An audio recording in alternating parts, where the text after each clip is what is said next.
Hello, you beautiful legends, and welcome to Blunt Force Healing Podcast. This is episode number 802, which also means that it's day number 802 of the whole project.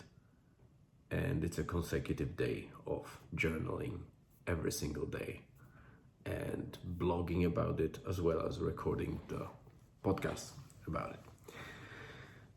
And about what? Basically about my very interesting life. That was cringe.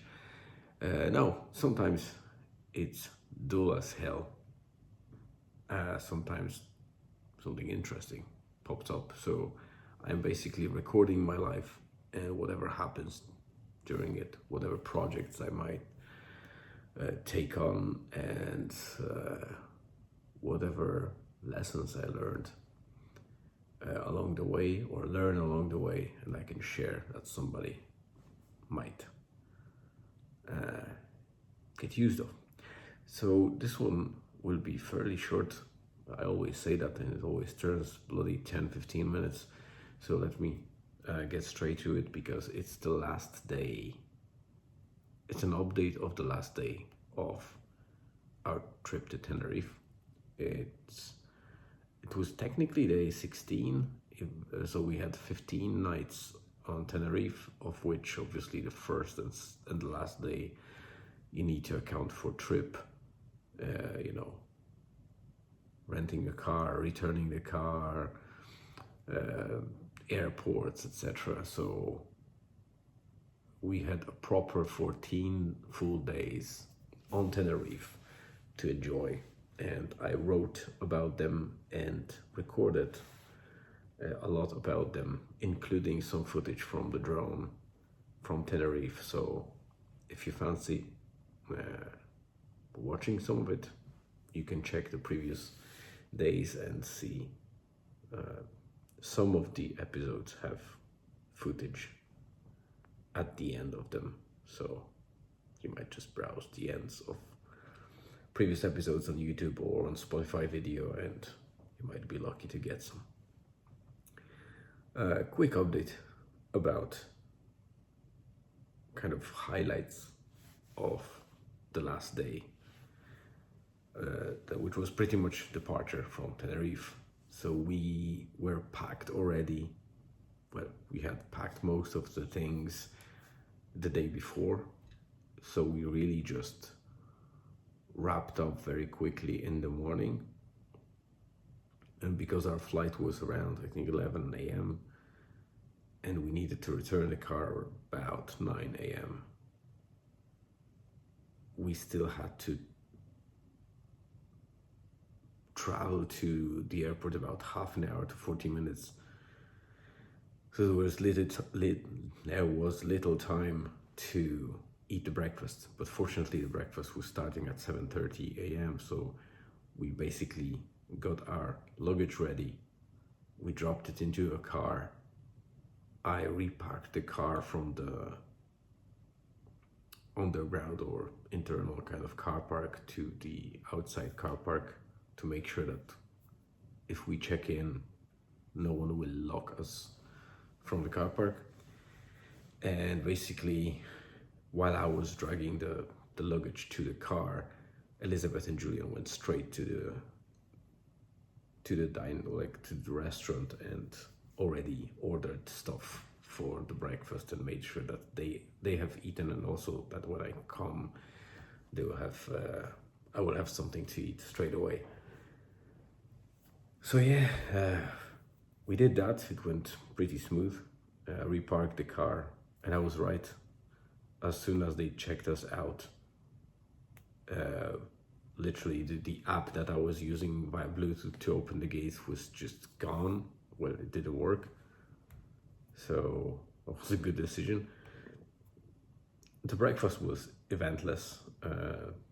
We ate everything and just packed things up and drove straight to the airport. There was a little warning from the car. That was the second time that it happened on the replacement car.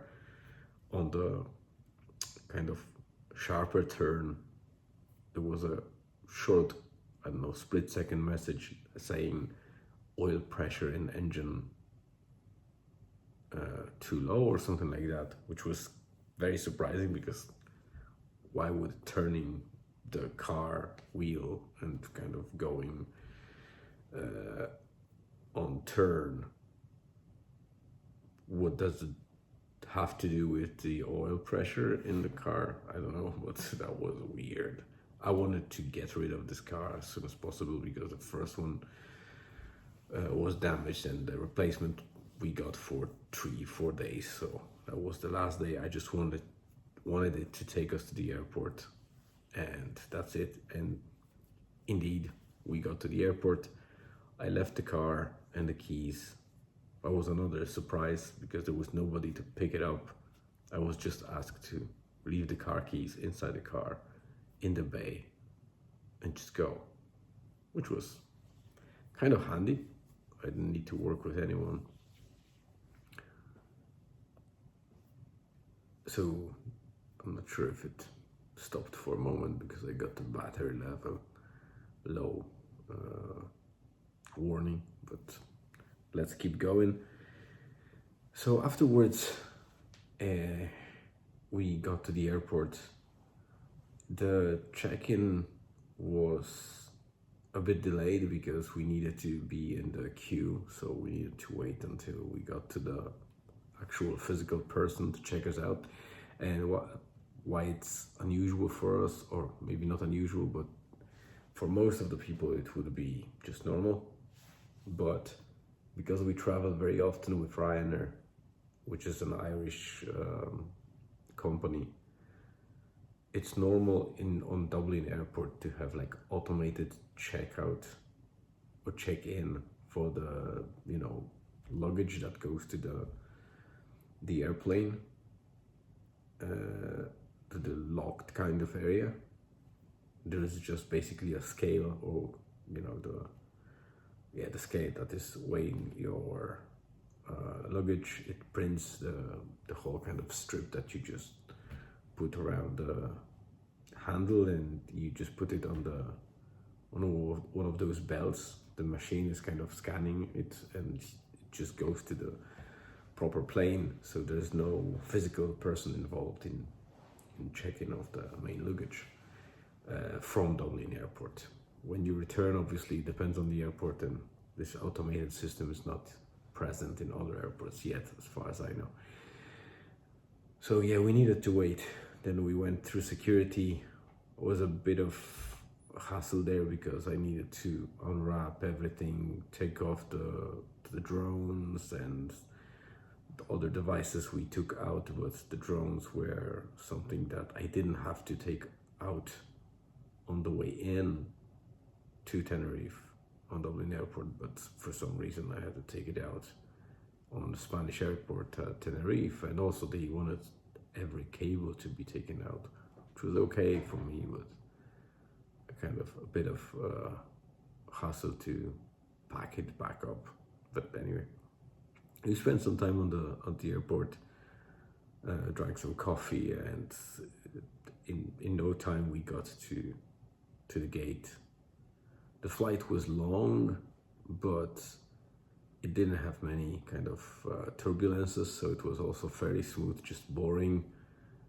And when we landed in Dublin, the temperature was way lower. It was about 30 degrees difference, if I say it correct. Yeah, I think on Tenerife when we were living was about 27 or something like that. At the airport in Dublin, it was probably closer to 2 or 3 degrees, but then we hit the record while we were driving to Donegal around Leitrim, Midland. We hit -4, so it was literally up to 30 degrees difference between the temperature that we were leaving Tenerife and the evening temperature, as we were already driving in the dark. So it was a bit scary. I even got into a slight slide with the car because of the rear wheel drive, it was one slippery road, one of the rural roads, so I was a bit scary, but we went out of it safe and kept going, and we got to Donegal around probably 10 p.m. Along the way we popped into for some food, but nothing else happened really, so that was our farewell to Tenerife and welcome back to cold, chilly and gloomy Donegal. So that's it for today. Thank you very much for tuning in. Have a great rest of the day, afternoon, evening, wherever you are. Stay tuned and see you again.